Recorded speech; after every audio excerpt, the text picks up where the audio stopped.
Everyone what's up and welcome back to the new video. आज हामीले पाइथनमा मेटा क्यारेक्टरको चाहिँ अपरेटरहरूको बारेमा चाहिँ हैन क्विकली हेर्छौँ। अब धेरै त्यस्तो चाहिँ गाह्रो भन्ने कुरा छैन। चाहिँदा जस्तो चाहिन्छ जस्तो अवस्था हुन्छ त्यसअनुसार हामीले खोजेर रिसोर्समा पढ्न पाउनुपर्छ हैन, पढ्नुपर्छ। त्यही नै हो है। मेटा क्यारेक्टर के हो भन्ने कुरा हेर्छौँ। अब हामीले मेटा क्यारेक्टर भनेको चाहिँ यस्ता कुराहरू हुन्छन् जसमा चाहिँ स्पेशल क्यारेक्टर जस्तो चाहिँ रेगुलर एक्सप्रेसनलाई एफेक्ट गर्छ कि कसरी त चलिरहेको छ, कसरी इन्टरप्रेट भइरहेको भन्ने कुरा हैन। डटले चाहिँ न्यू लाइन बाहेकका सब क्यारेक्टरहरूलाई चाहिँ म्याच गर्छ। क्यारेटले स्टार्टिङमा म्याच गर्छ भने डलर साइनले एन्डिङमा, एस्ट्रिकले 0 र मोर रिपिटेसनलाई म्याच गर्छ भने प्लसले एउटा रिपिटेसन बढीलाई चाहिँ म्याच गर्छ हैन। क्वेसन मार्कले चाहिँ 0 र 1 रिपिटेसन म्याच गर्छ। स्क्वायर ब्र्याकेटले चाहिँ अनि क्यारेक्टरको सेटहरू चाहिँ डिफाइन गर्न चाहिँ हेल्प हुन्छ हैन। अनि सिंगल क्यारेक्टरहरूको लागि पनि ब्र्याकेटमा लेखिन्छ। पाइपले चाहिँ एकभन्दा बढी प्याटर्नको लागि हेल्प गर्छ भने ब्याकस्ल्यासले चाहिँ हाम्रो एस्केप भनेको छ, स्पेशल क्यारेक्टर भनेको छ। स्पेशल क्यारेक्टरलाई एस्केप गर्न हेल्प गरिन्छ। अनि त्यहाँ हाम्रो एङ्गल नभएर बिग ब्र्याकेट भित्र चाहिँ हाम्रो क्यारेट साइन छ भने सिंगल क्यारेक्टरहरू चाहिँ म्याच गर्छ हैन क्यारेट साइनले। अनि जस्तो हाम्रो चाहिँ प्यारेन्थेसिस भित्र छ भने हाम्रो चाहिँ एउटा ग्रुप बनाइदिन्छ। यो चाहिँ के हुन्छ हाम्रो प्याटर्नको एउटा ग्रुप चाहिँ बन्छ भन्ने हिजो मैले पढाएको थिएँ। डट मेटा क्यारेक्टर भनेको डटले चाहिँ के गर्छ भने any character except new line back सबलाई म्याच गर्छ। अरू यसले गर्ने भनेको चाहिँ यहाँ हेर्दाखेरि सिर्फ ईलाई मात्र टार्गेट गरेर पहिलो मात्र यहाँ हाम्रो चाहिँ ल्याएको छ। अब डाइरेक्टली एउटा चाहिँ कोड फाइल बनाएर सबै मेटा क्यारेक्टरको बारेमा एक एक गरी चाहिँ हेर्न थालौँ है। अब हामीले यसको लागि सुरुमा dat.py सिम्पल भयो। अब इम्पोर्ट re भयो, ठीक छ। अरू अब यसमा गर्नुपर्ने भनेको चाहिँ स्ट्रिङ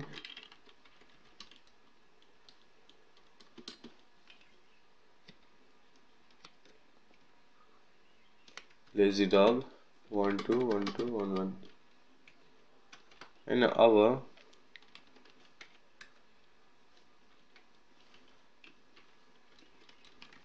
प्याटर्न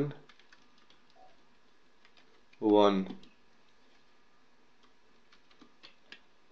अनि re डट सर्ट्स भनेर प्याटर्न त लेख्नु पर्यो, डट मात्र लेखेर स्ट्रिङ चाहिँ स्ट्रिङ नै हुन्छ, अरू केही गर्नु परेन हैन। प्रिन्ट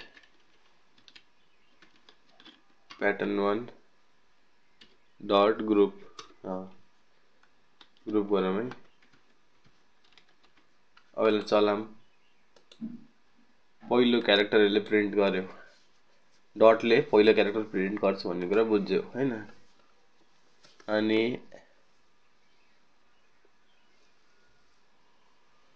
प्लस साइनले एकभन्दा बढी हो, फेरि डट पछि प्लस छ भने एकभन्दा बढी सबैलाई मैले म्याच गर्यो, बुझ्यो। प्याटर्नलाई रिपिट गर्यो यसले, सबलाई म्याच गर्छ यसले। अनि रेगेक्स क्यारेक्टरले चाहिँ बिगिनिङको लागि मात्र म्याच गर्छ। प्याटर्न 2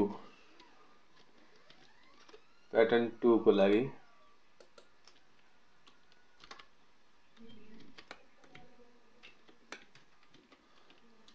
प्याटर्न 2 कैरेट मतलब कैरेट कहाँ कैरेट टी।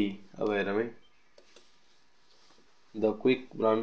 अब खासमा यहाँ प्याटर्न 2 हो नि त, 2 छ भने चलाम।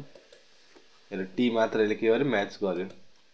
अब यहाँ प्लस लेखे के हुन्छ त, यहाँ पनि टी पछि म्याच टी नै म्याच गर्यो कि गर्नु त हैन। सुरुमा टी आएको हैन, अनि डट लेख्दिम भने के हुन्छ टीएच आयो, प्लस लेख्यौँ भने यहाँ पनि सेम आयो हैन, प्लस तर ई ले एन्ड भएको, ई डलर साइन कहाँ हेरौँ है प्लस हाम्रो अब हेरौँ है के पनि छैन यसमा आएन भन्न खोजेको अहिले स्ल्यास बी अनि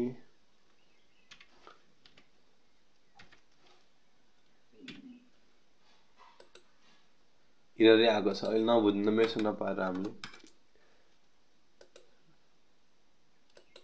ए ल टीएच सम्म हामी आयौँ हैन अब बुझ्दै जान्छौँ गर्दै जान्छौँ यसलाई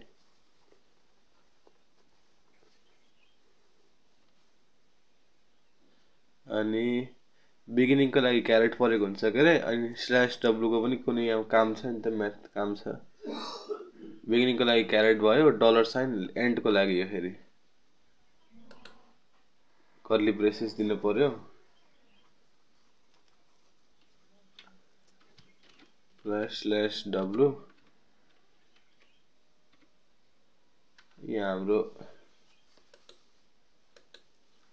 2 भन्यो यहाँ त क्यारेक्टरहरू भन्न खोजेको हो कि खासमा यहाँ 1 नै गरौँ अनि डलर साइन भनेको एन्डमा कुनै पनि क्यारेक्टरहरू भन्न खोजेको छ प्लस हटाइदिउँ यहाँबाट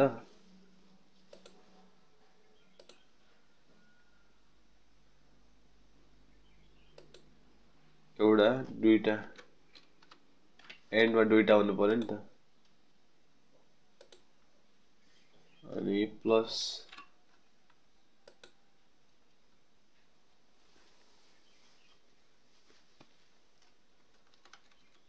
हटा मैले एकचोटि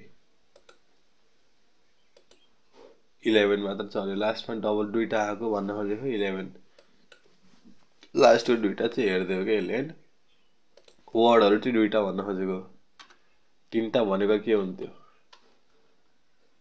डग आउँथ्यो होला डबल भनेको त अल्फा न्युमेरिक हो जस्तो लाग्छ के न्युमेरिकै होला फेरि न्युमेरिक होला लास्टको डबल त्यो क्यारेटले पहिलाको डलर साइन लास्टको भन्ने कुरा बुझे भयो के ल लास्टमा म्याच गर्यो नि त त्यही हो छैन भने इरर आउँदै रहेछ ठिक छ हैन अनि एस्ट्रिक साइनले के काम गर्छ त अरे अब एस्ट्रिक साइनको पनि आफ्नो काम हुन्छ यहाँ के भनेको छ the asterisk operator sign inside the pattern mean that preceding expression or character should repeat expression जुन क्यारेक्टर छ त्यो चाहिँ रिपिट गर्नु पर्यो भन्न खोजेको अब यसमा यस्तो चाहिँ लेख्छ भने फाइन्ड अल गऱ्यौँ भने सबैको चाहिँ के हो भने प्रिसिडिङ एक्सप्रेसन हाम्रो चाहिँ यो जुन डी भनेको डिजिटको कुराहरू हो हैन यो चाहिँ रिपिट चाहिँ भइरहेको हुन्छ भन्न खोजेको अहिले हैन के हुन्छ रिपिट भइरहेको हुन्छ भन्न खोजेको प्लसले चाहिँ एक या एक भन्दा बढी जति रिपिट भयो नि हुने भन्ने कुरा बताउँछ है प्लसले प्लस मेटा क्यारेक्टरले त्यही नै हो अरु त केही पनि हैन क्वेशन मार्कले चाहिँ के गर्छ भने रिपिट 0 या एकचोटि कि त सिर्फ 0 चोटि यो चारवटा डी थियो हैन चारवटा डी पछि यहाँ डिजिट भनेको चारवटा डिजिट पछि चाहिँ कि त एकचोटि डिजिट रिपिट भएको कि त चाहिँ हुँदै नभएको भनेको छ त्यही गर्यो यसले हैन ब्याकस्ल्यासले चाहिँ के गर्छ भने सिक्वेन्सको जनाउँछ भनेको छ ओ डी फोर डिजिट भयो हैन W four alphanumeric S four space भनेको अनि यहाँ स्ल्यास डट गर्यो भने के हुन्छ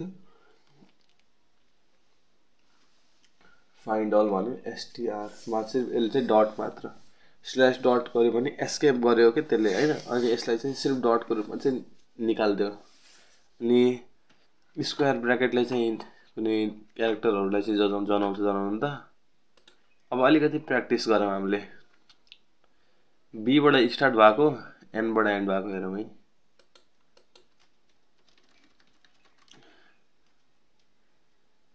स्ल्यास बीबाट स्टार्ट भएको छ क्यारेट साइन आउनु पर्यो।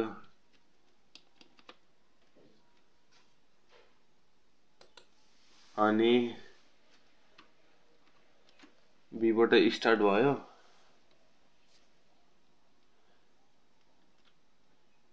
स्ल्यास गरेर बी बाट स्टार्ट भएर कुनै पनि डब्लु अल्फा न्युमेरिक क्यारेक्टरहरुबाट चावडा तीनटा हेरमै छ कि छैन। द आयो ल। स्टार्टको कुराहरु चाहिँ आखा तीनटा।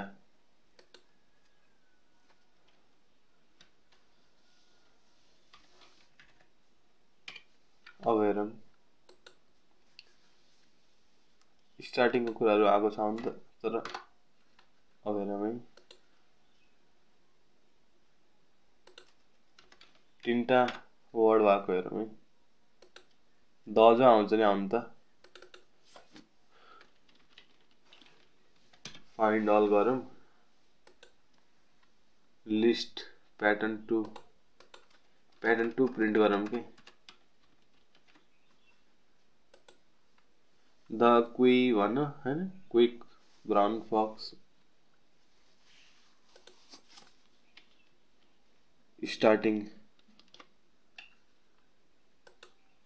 द मात्र आयो हैन। स्टार्टिङको कुराहरु गर्छ नि त्यसले। वर्ड चाहिँ पहिलो कुरा बी बाट चाहिँ यसले के गर्छ त,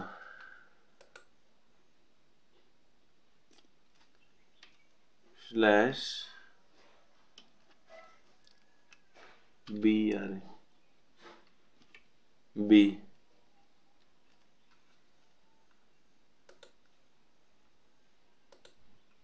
ठीक छ, यो भयो हैन। यहाँ चाहिँ एफ केही पनि छैन यसमा, र एफ मात्र हेरौँ एकचोटि।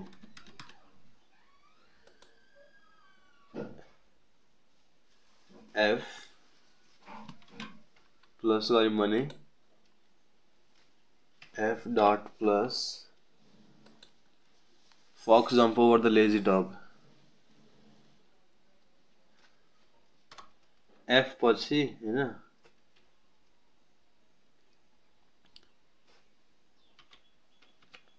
कतिटा तीनटा, एफ पछि चाहिँ दुईटा चाहिँ क्यारेक्टरहरु आउनु पर्यो। फक्स आयो बल्ल। अब प्लस हटाउँ त के हुन्छ, अझै पनि फक्स आउँछ ल, बल्ल भयो के हैन। एफ पछि दुईटा चाहिँ हाम्रो अल्फा न्युमेरिक अरे अल्फाबेटहरु डबलबाट अल्फा न्युमेरिक हुन्छ आओस् भने पनि बल्ल हामीले चाहिँ यसरी मिल्यो। हो यस्तै गरी ट्राई गर्दै जाने। फक्स निकाल्न मन थियो, यति गऱ्यौं हामीले। अनि डिजिटहरुको लागि चाहिँ डी लेख्दै हुन्छ। अब यहाँ डी लेख्यौं भने डग आउँछ, डग आउँछ। हो यस्तै गरी ट्राई गर्दै जाने हुन्छ, आफै मजाले प्र्याक्टिस हुँदै जान्छ है ल।